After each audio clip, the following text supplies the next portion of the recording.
Society, I guess, for inviting me today. I am based at the National Space Centre in Leicester, and I understand that you will all be going there later today, so enjoy yourselves when you get there. The organisation that I manage, the National Space Academy, is part of the National Space Centre's family. We're a not-for-profit arm of the National Space Centre as a charity, and you can see some of the organisations that fund us on the bottom of that slide.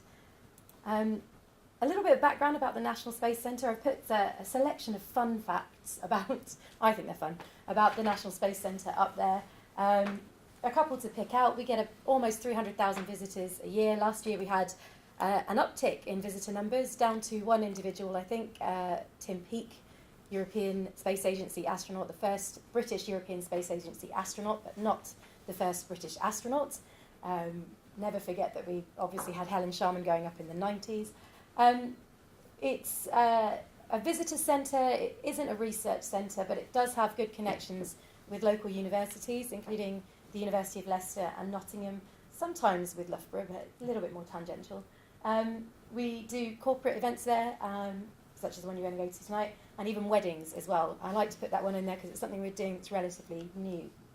Now, the centre's mission statement is to get people excited about space.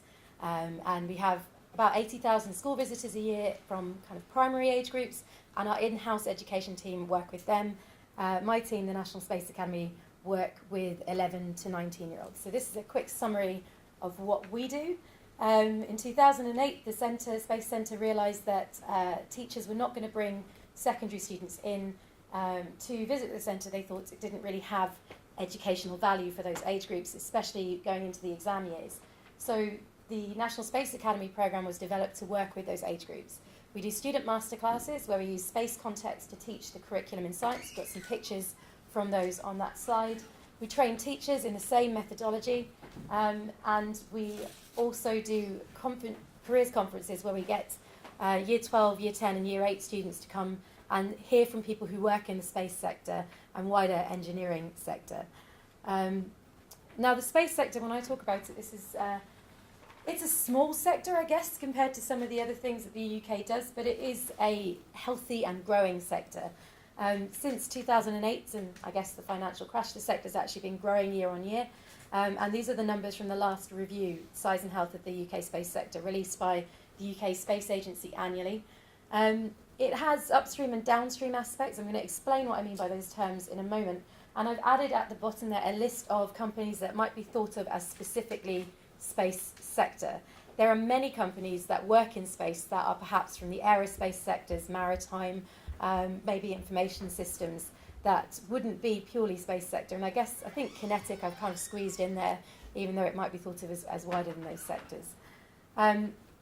There is a UK Space Trade Association as well, and a UK Space Directory of companies. So the growth in the sector is not government paid for research. It is companies working out ways to come up with a commercial offer based on the kind of information we can get from space. And that is the future of the space sector in the UK. And I would say globally, we now have private companies in the States, things like SpaceX, actually having contracts to work for NASA.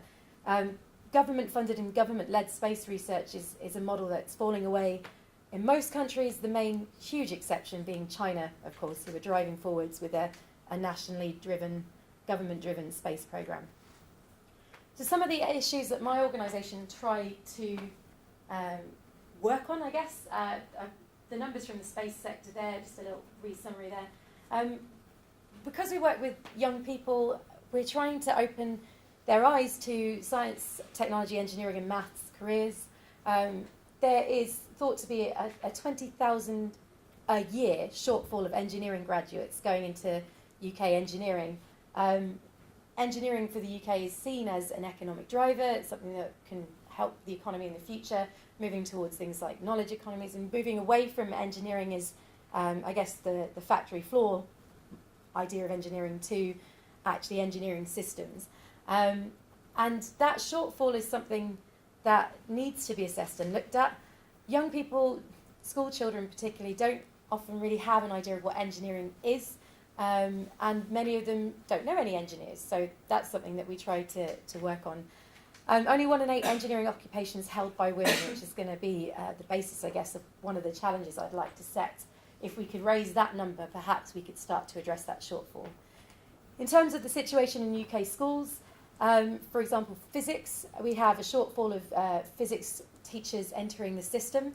We have large numbers of teachers leaving education, and we have school budgets feeling really tightened now. And this is something we've experienced because we do actually sell to schools.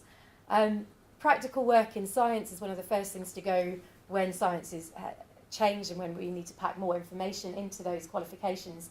So schools are under pressure, and I would say that there are many people, perhaps yourselves included, perhaps the young people that you know, who are finding that science in schools is not exciting, and there is a perception in schools and in the wider public that all of science has been done by dead people. You know, it's Isaac Newton, it's Albert Einstein, amazing, fantastic, changed the world, but what do they mean for life now? And how do you become a scientist? And what does a scientist actually do? So this slide, I want to talk a bit about what space has already done for us. This one I like to show, I guess all of us in the room will remember what mobile phones used to look like and where we are now. Miniaturization of technology is something that can be said to have been driven by space technology development. This is something I like to show to some of the school children. The less and less of them are actually getting it, fewer and fewer of them using a dial-up phone. Never mind. We use space in our everyday lives, and when I talk about the downstream, the way we use space data, navigation systems are one key example of that, and the clue's in the name, satellite navigation, but because we use it every day, we forget that we're actually in contact with satellites. This one I would normally throw out to the room to see who can name me this satellite. This is Telstar, the first communications satellite, and communications by satellite is something that we rely on globally. Again, miniaturization of technology and the fans in laptops, technology developed from space. When I talk about upstream, I'm talking about the hard engineering. So I've got a shuttle here, I've got Hubble, I've got a little graphic describing the Rosetta mission, I've got Bruce McCandless, who is a NASA astronaut. And the build of the satellites that we use, that's everything I'm talking about in the upstream. If you want to build spacecraft, you're going to be working in the upstream part of the sector. If you want to be an astronomer, same thing. The downstream is how we use the data that we gain from satellites, particularly. The majority of satellites around the Earth are looking back at the Earth and not out into space. And they're giving us information that we can use. They're also leading, the way that we communicate globally, and they're monitoring the Earth as an entire system. And that monitoring can actually be on a really small scale, a really detailed scale.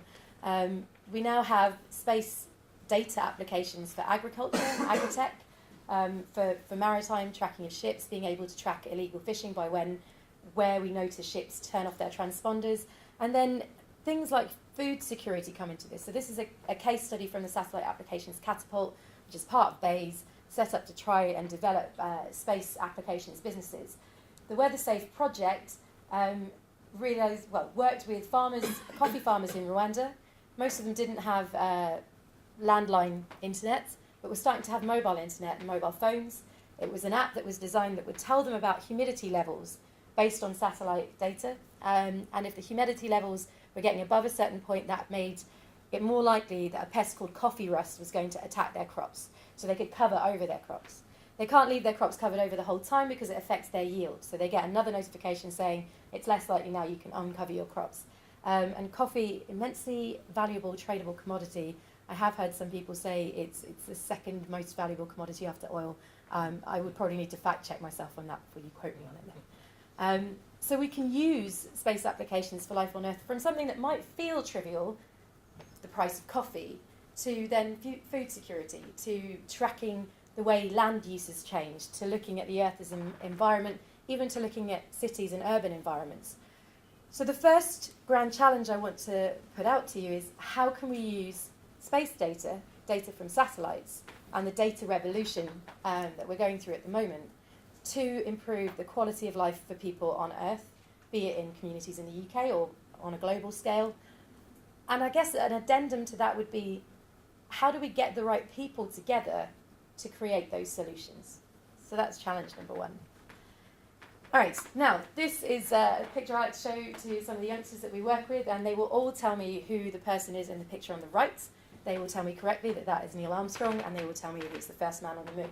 When I ask them to explain to me who the woman on the left is, usually I get blank stares. I'm wondering if anybody in here knows. So this lady is Margaret Hamilton, and she was the director of the team at MIT that coded the computer for the landing module of the first Apollo mission to land on the moon, Apollo 11.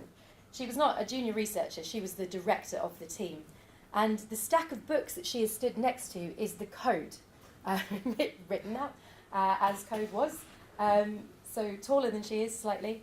That code is kind of famous in space circles because it had something written into it that allowed the command module computer to disregard some information that wasn't thought necessary.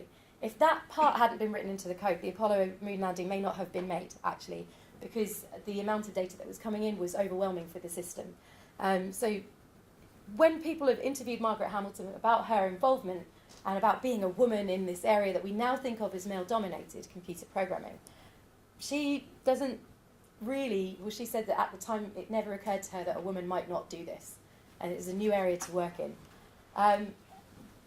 which is fantastic. But actually, in the UK, we have a real issue around women in engineering. Only 13% of the engineering workforce are women. We get girls and boys doing physics GCSE at roughly similar numbers, but then only 20% of A-level physics students are female.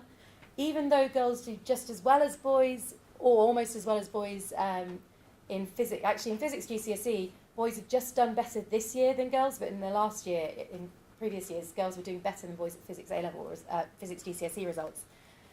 And we have in the UK a perception that the physical sciences are male-dominated, and they are, and a perception that maybe that's just the way it is. And that is a conversation I've had with many people. If it was just the way it is, that girls just didn't do maths, physics, engineering, then it would be a global issue, and we would see that in every country that we work in, and we don't see that in every country that we work in.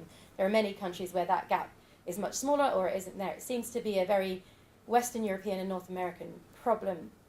I think, I mean, the visibility of women in that area is one issue. When we say that women aren't and girls aren't represented in science as much, that's not true either. The physical sciences and engineering, yes, that is true. But actually most medical sciences, undergraduates are female, and biology and is a science that is predominantly female as well. But physics and engineering in the UK, we have this persistent problem. And if we have to try and address the shortfall of engineers, perhaps we could look to either removing barriers for access to women, trying to work on what is the problem that makes girls who are capable of doing those qualifications think that isn't for me. And that is the second challenge that I would like to set out. How do we look at that, changing that gender disparity issue in the uptake of physical sciences at A-level and beyond? And I will stop talking there. Thank you very much. Good, thank you very much.